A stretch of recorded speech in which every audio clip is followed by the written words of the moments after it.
గీతతో కోట్ల మందికి దారి చూపించిన అతనికన్నా గురువెవరు?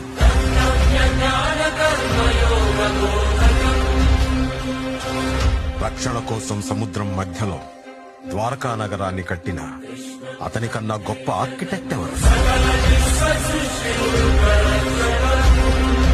వేణుగానంతోనే గోవుల్ని గోపికల్ని కట్టిపడేసే అతన్ని మించిన మ్యూజిషియన్ ఎవరు?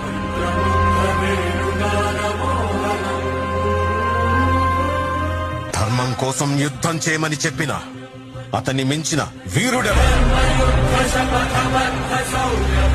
హోమయాగాలతో వర్షం తెప్పించిన అతనికన్నా ప్రకృతిని అర్థం చేసుకున్న క్లైమటాలజిస్ట్ ఎవరు?